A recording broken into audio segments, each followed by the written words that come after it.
sort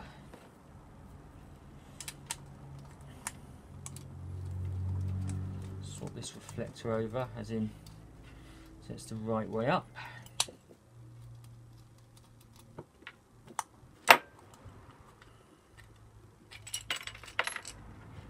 All falling apart.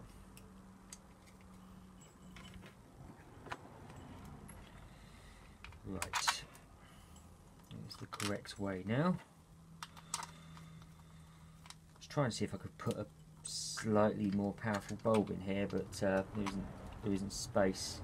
Well, no, I tell a lie, there is space, but the bayonet fitting's slightly different. So what I've noticed with this one is it just seems to be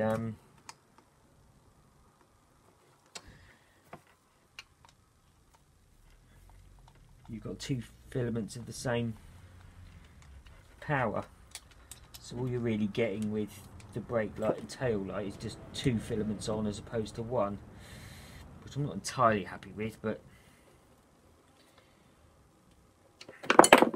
we shall see what it's like when it's on. There you go.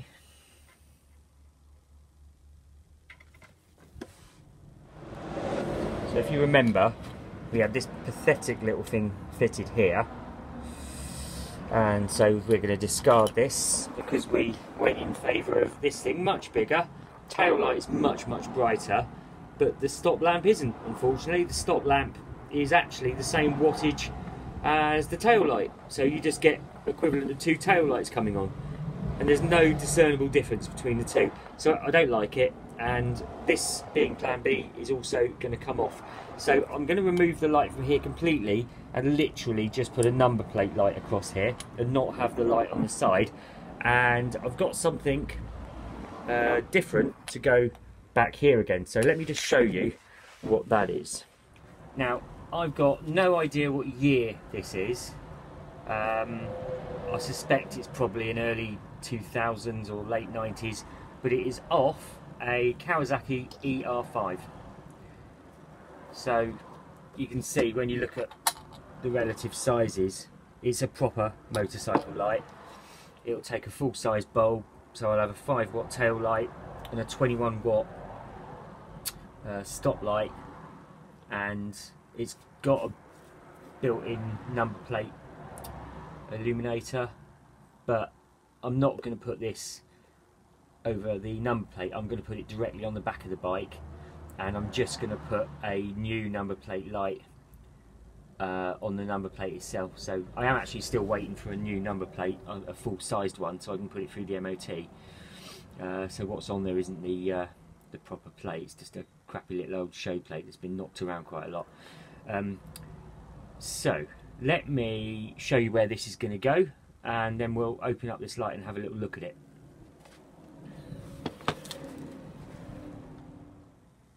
Right, there you go, that's where it's going to go. It's all just balancing there at the moment, quite nicely actually, but we just need to make some brackets to get that all fixed in, and make some sort of covers and things like that, just for those cut off sections of frame. I'm going to change those indicators out as well, because I don't like the look of those now. I think I need some smoky ones. But yeah, this is going to be much better. You're going to be able to see it off at a distance. You're certainly going to be able to see when the brake light comes on, because it's just a proper light doing a proper job. So it's a little bit bigger than I wanted, but it'll be fine. It's certainly going to be a lot better than this stupid thing that's just, when it's bright out, just during normal daytime, you just can't see the tail light coming on really. There's no discernible difference. So anyway, we're going to lose that, and I'm going to replace just a number plate light there. So this came off a Kawasaki ER5, and it must have been a crappy old bike that had been neglected, because this light looks terrible inside. Let's get it off, take it over to the bench, and we'll have a quick look inside it and just show you what I found. So there you go, I've just opened up the light, and if I just bring and just get a bit of light on it, you can see how badly corroded it is in there, and the wiring at the back. If I actually back probe the blue and the red pins against the pins there, there's no flow of current whatsoever.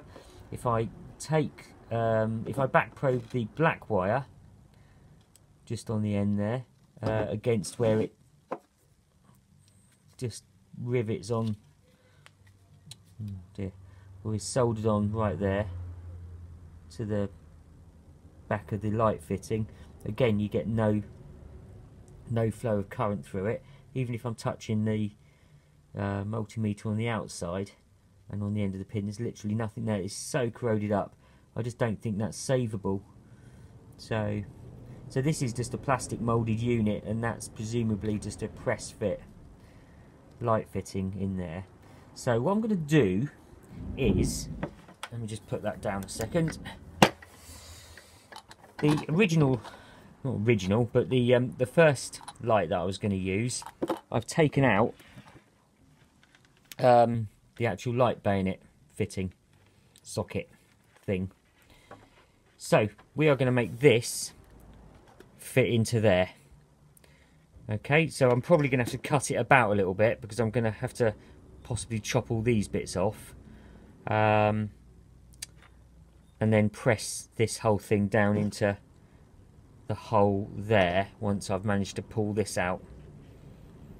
So that's going to take a little bit of doing. That's going to be fun.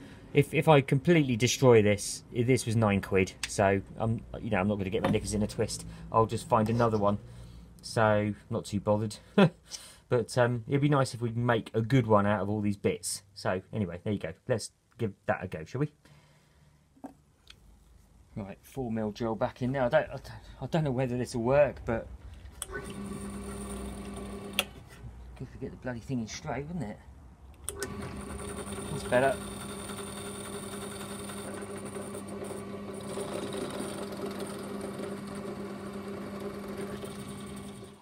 That's just too big. That one's just hitting the.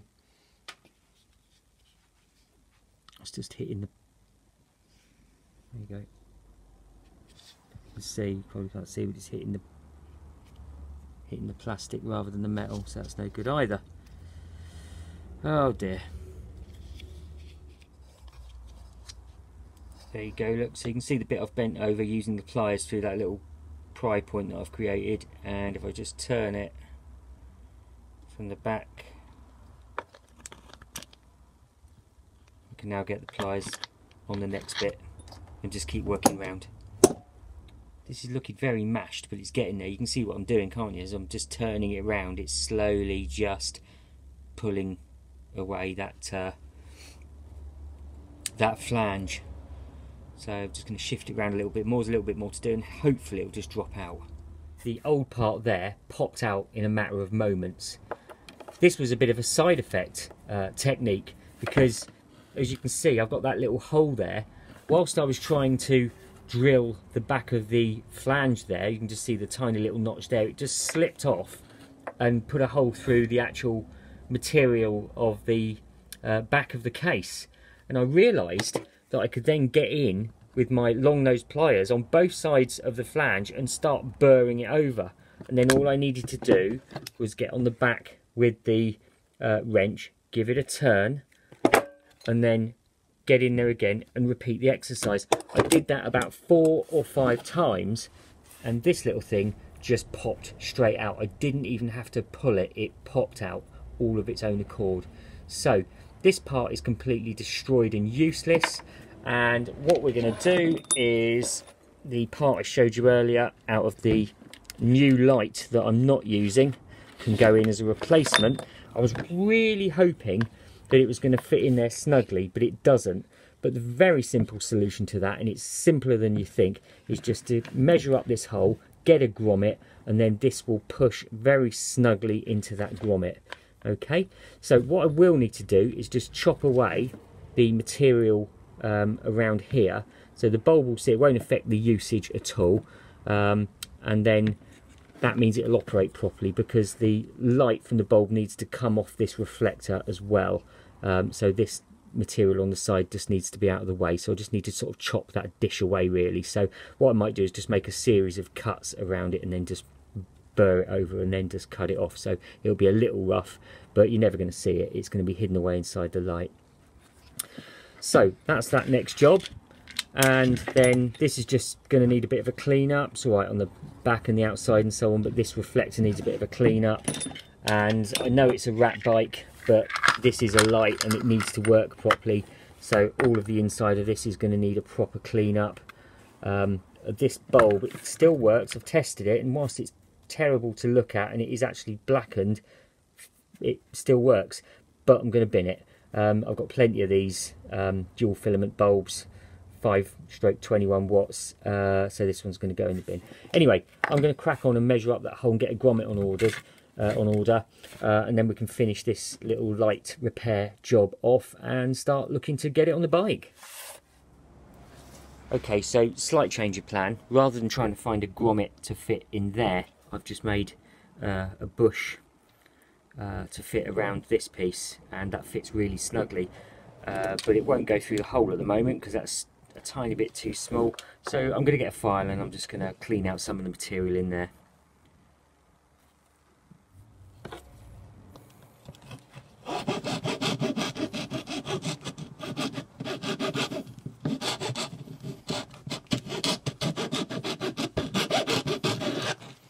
I'm using a metal file rather than a wood rasp. Need something in between really, but this is doing the job.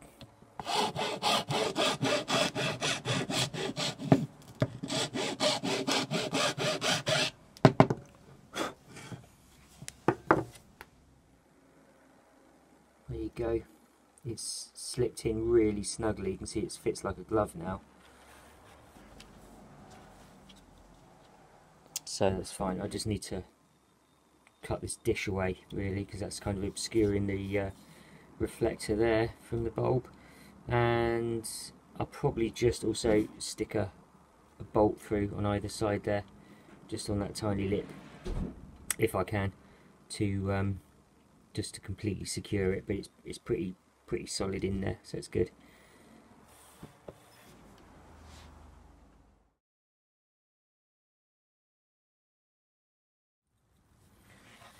There you go. So a couple of minutes later with the tin snips and the tap hammer, and that has achieved the desired effect.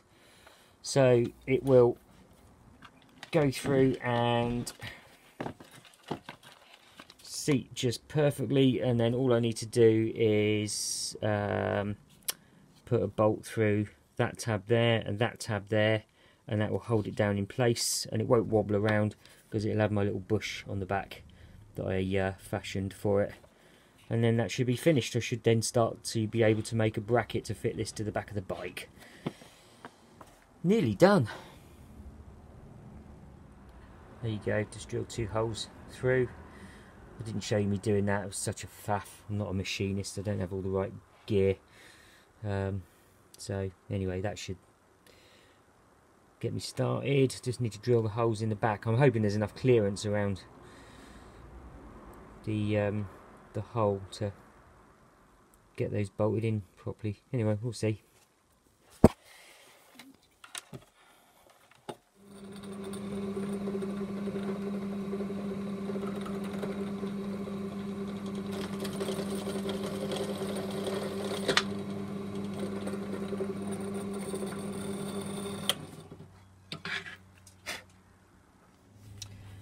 There you go, I think that's a solid job. That is actually quite neat and tidy.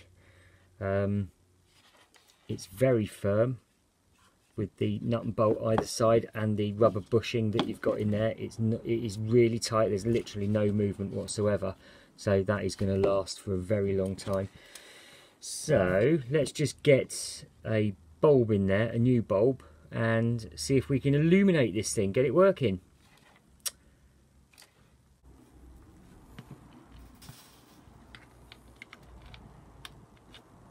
Get it in the right way. Okay. So let's take the negative and what I think is the tail light. Yep. And now the negative and the tail light and the brake light. Oh yeah. Perfect. There you go, all nice and clean. Quick wash. Whistly clean inside and out now. I can find a couple of screws similar to these, actually, I'll replace them, but if not I will just give them a bit of a dust up and oil them before I put them back in. Ready to go on. Right,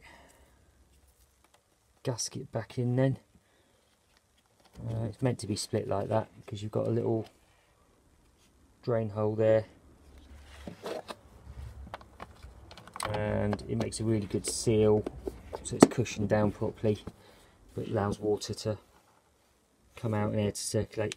And I've got a couple of new screws, so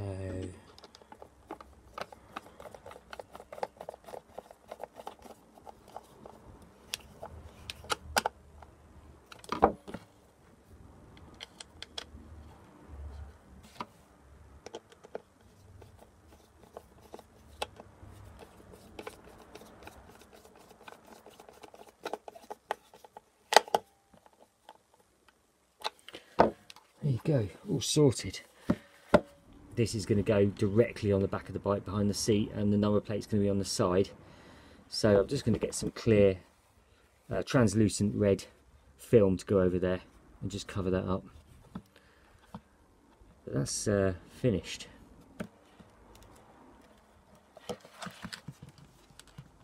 Nice.